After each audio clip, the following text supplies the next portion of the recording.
United States administration claims that it is against the current terrorism in Iraq and that it wants to support a peaceful Iraqi state.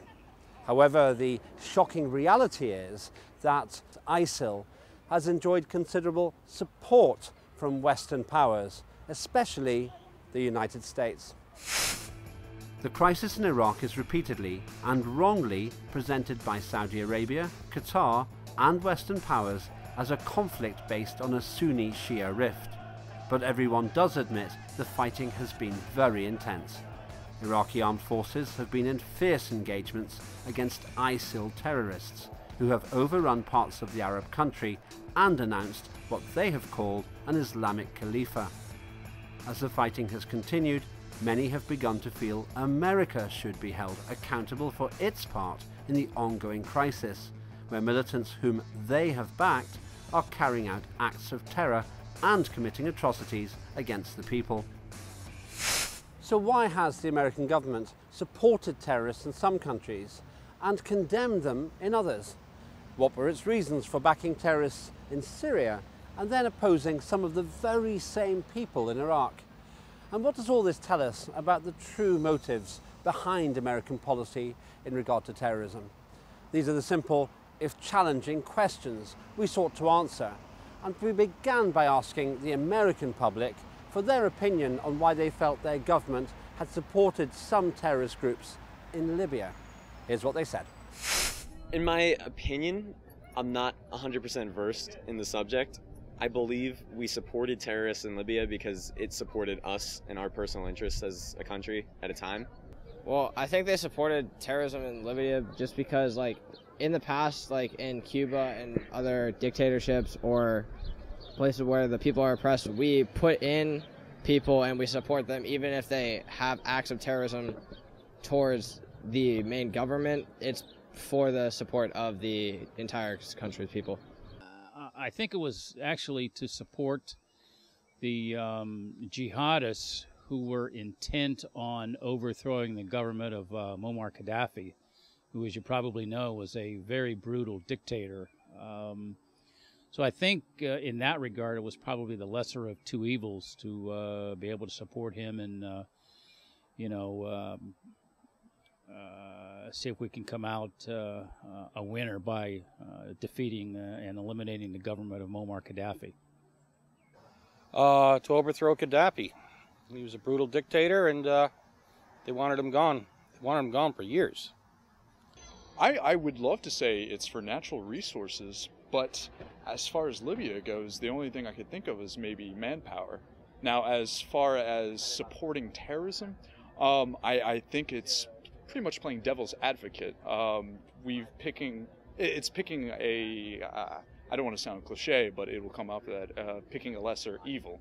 And as in, playing chess, you often have to think a few moves ahead, as perhaps they have some intentions for later, and maybe a later conflict. It could just be conflagration of the media. It almost seems like a loaded question.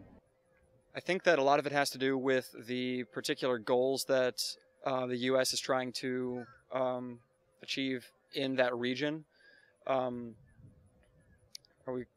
This country sort of has a history of, supporting terrorism when it's the means to an end that it wants to achieve, but then as soon as it's counterproductive to its political and financial aims, it then condones it. So clearly a lot of concern amongst the American people themselves in regard to the American policy of supporting terrorists in Libya. We asked our experts if they could clarify why the American government made that interesting and very questionable decision. Well, it depends again whose terrorists they are.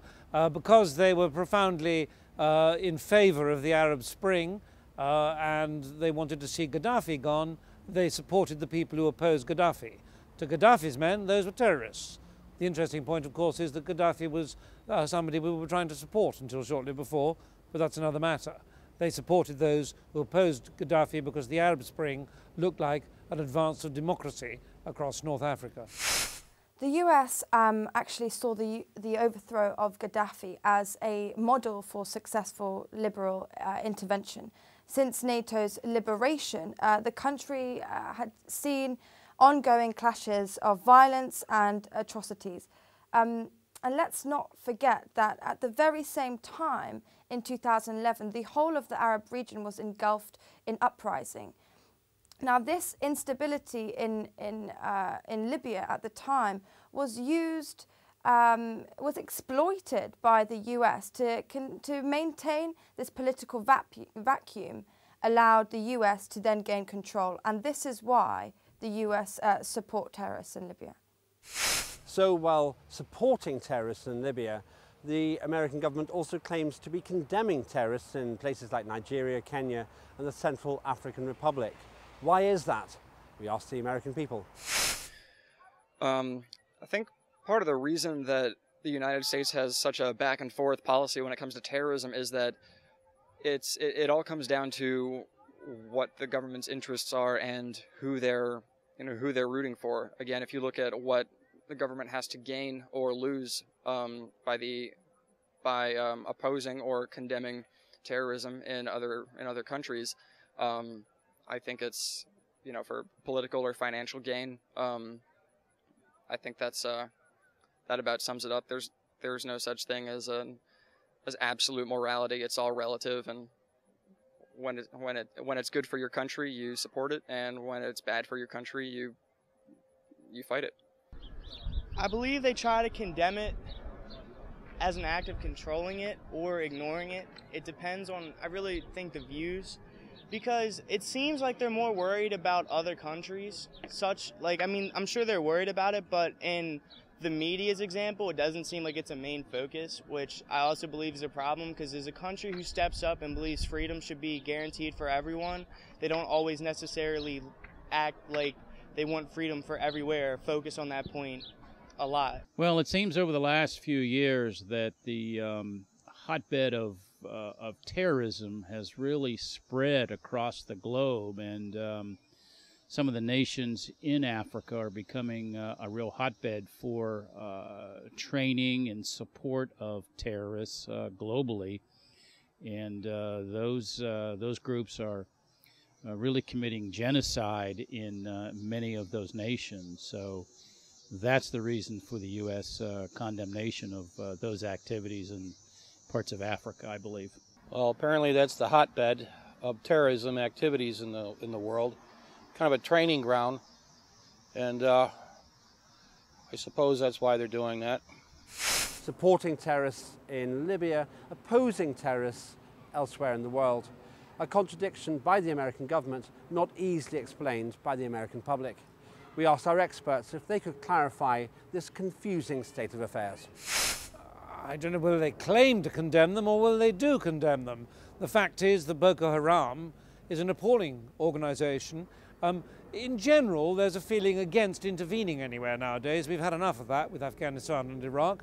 But on the other hand, there is a feeling that we need to save people from the most desperate excesses, and Boko Haram is really, whatever their political aims, is intensely cruel, and so the US and the West in general oppose intense cruelty. The spread of terrorism actually enabled the US to intervene further. I mean, currently right now, 49 out of 54 countries in Africa have US forces within them, and this is no doubt linked to the US trying to continue its hegemonic status within the region. Not only is it to do with resources, but again, a political influence and a military influence as well. This leads us to another simple, albeit challenging question.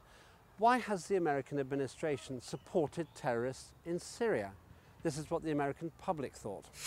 Well, in general, when we support terrorism, it's under a different name. We say we're supporting the stabilization of a country, or we're supporting oppressed people who need to become in charge.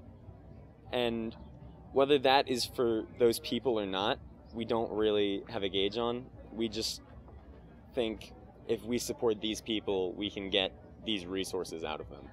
I can say that they would support it because, once again, is Syria's over-controlling government that suppresses its people.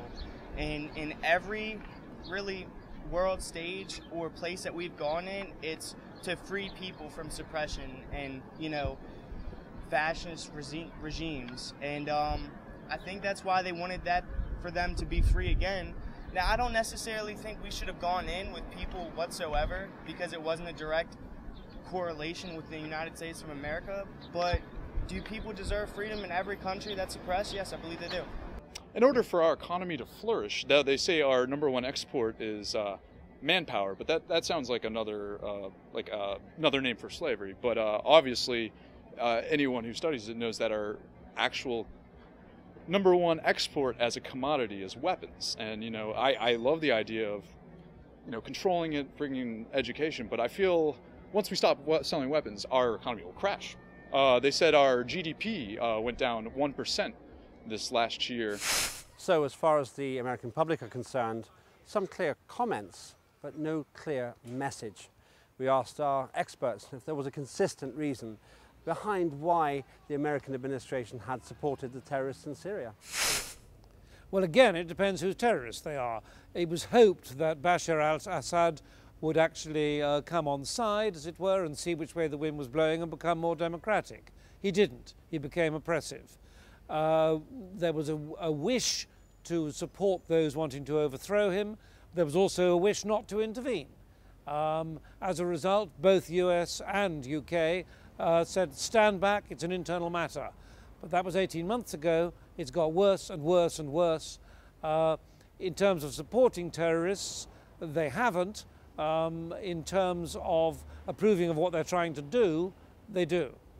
The reasons for the US supporting such a struggle emanate not from issues of freedom or freedom from dictatorship or social justice, but lie in a deeply regional discourse, and that is to maintain its hegemonic status in the global world order currently, because the US calculates that the destabilizing of Assad, Assad's government, would directly result in undermining Iran's status, and this is all very tightly linked.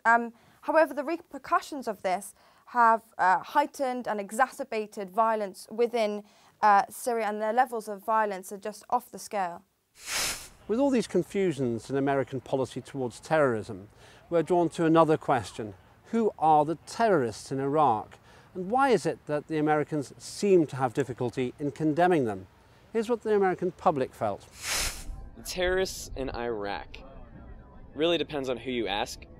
From our standpoint, the terrorists in Iraq are Al-Qaeda. And I'm sure if you ask somebody in Iraq who the terrorists were, you might get a different answer. But we have such difficulty defending against them because the country was quite stable under Saddam Hussein despite the civil rights violations. And when we liberated the country, we didn't set a good framework. The terrorists in Iraq are Al-Qaeda or the Taliban. They're one and the same. We want to condemn them mostly just because it's a personal vendetta, because they tried to bomb our country, and it's the first real act of terrorism against the U.S. like that was on a global scale. So we just want to make sure we get them done and out and over with so we don't have to deal with them anymore. Well, they're the ones who right now are taking over Iraq. I believe it's ISIS, and they're the ones who are fighting against the dictator in Syria. But they don't want them there. They just put boots on the ground just recently in Iraq.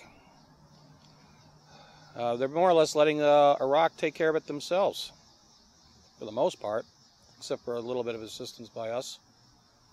Well, the terrorist easily answered is anyone who disagrees with us. That's the case with any kind of political agenda. And like I said, the reason why it's probably harder to condemn them is because we're just tired of being there. Plus, it's an easy enemy. We can easily distract ourselves with other people, how other people are wrong versus looking at ourselves. It's just easier. So we see that the American public are not entirely clear who the terrorists in Iraq are and why their government won't condemn them. We asked our experts to clarify the nature of these terrorist groupings in Iraq and why Washington might be unwilling to issue a clear condemnation of their activities. That's an impossible question, who are the terrorists in Iraq, because it depends where you're starting from. Does the US have difficulty in condemning them? Terrorism seen as random killing of people in order to frighten them can be condemned anywhere. The trouble is that Iraq, there's a tremendous investment of effort, blood and money in Iraq, and the US would wish to see Iraq stable. I'm not sure which terrorists you think they are or are not condemning. If you mean the ISIL or ISIS, their behavior has called down criticism. At one stage, of course, they're the same people that were opposing Bashar al-Assad in Syria. They've moved across into Iraq. Equally before that, they were Al-Qaeda, which we opposed. Equally before that, they were the people that we were trying to get to overthrow the Russians in Afghanistan. So at different times and different places, there are more or less use to the West and are opposed or supported accordingly. But their current behavior is simply, in a humanitarian sense, so appalling that the US condemns them. It's difficult for the US to condemn them because the US have actually aided and abetted them. These are foreign mercenaries and they are foreign extremists. The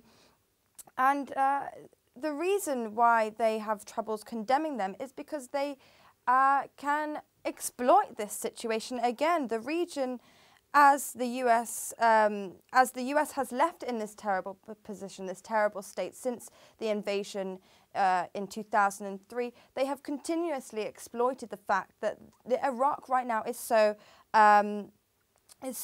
unstable. And the long-term effects of the 2003 Iraqi invasion are becoming exposed right now. The reality is that the effects were catastrophic. This leads back to this central question in our analysis. What is America's policy when it comes to terrorism? Here's the American public view. We might support the ideas of that group and try to go about it a different way, but we don't try to support terrorists. We try to just help them get what they have to do done without all the violent nature. I would have to say that part of the reason that the United States has difficulty condemning terrorism in Iraq is because it seems to me that a lot of these groups aren't exactly, the traditional view of who terrorists are. They're not just people who are angry with the current state of affairs in their government or other nations meddling in their nation's affairs, but they are actually, actually have military training and background, paramilitaries or even almost soldiers. And for that, the United States government faces a more learned adversary than just I guess traditional, if you will, terrorists. The published policy or the private policy? That's an interesting question. While I think they will tell you up front and publicly that they never ever support terrorists, I don't think that's accurate, as we've seen in many cases around the Middle East and around the world.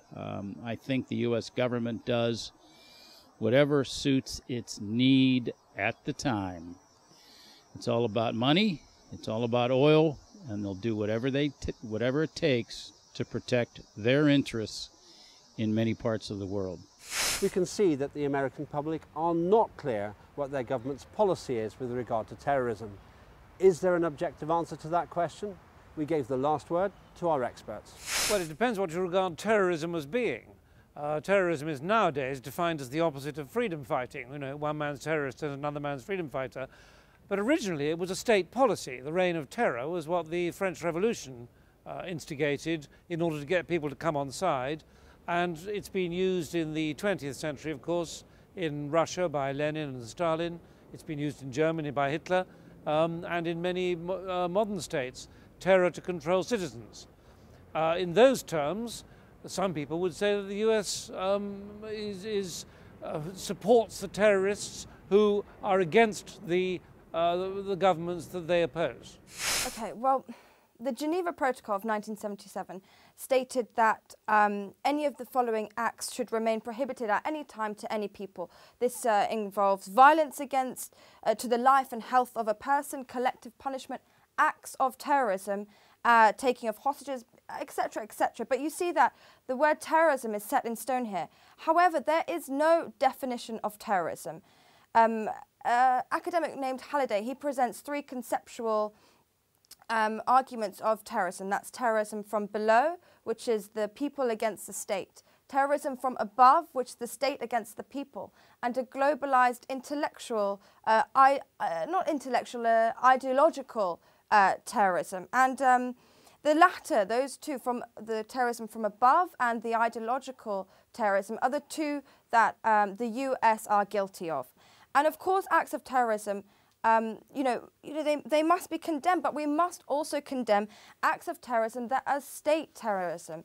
And the US are guilty of this. This state terrorism is maiming and killing thousands of innocent civilians for the last decade, if not more. And the US state terrorism undermines civil liberties and individual freedom. As I said, there is no definition of terrorism. In fact, there's been 101 different types of terrorism, different conflicting definitions of terrorism. And this quote, I think, encapsulates the US policy with regards to terrorism. Rosaline Higgins said this, the former president of the International Court of Justice. She said, "Terrorism is a term without any legal significance. It is merely a convenient way of alluding to activities which the state or individuals widely disapprove of." And the term terrorism is used lightly by the US in their foreign policy, and it's never defined because it doesn't want to define a particular people. They have used it to maim and kill thousands of people, and they use this word terrorism or terrorist to justify their illegal interventions around the global world. The United States has assisted terrorists in Syria, while at the same time claiming to condemn terrorists elsewhere in the world, including in Iraq. It seems that American policy on terrorism is therefore founded on one factor, and one factor alone: self-interest. And while self-interest is not in itself a crime, using terrorists to achieve American goals means that Washington must live with the responsibility for and the consequences of its actions.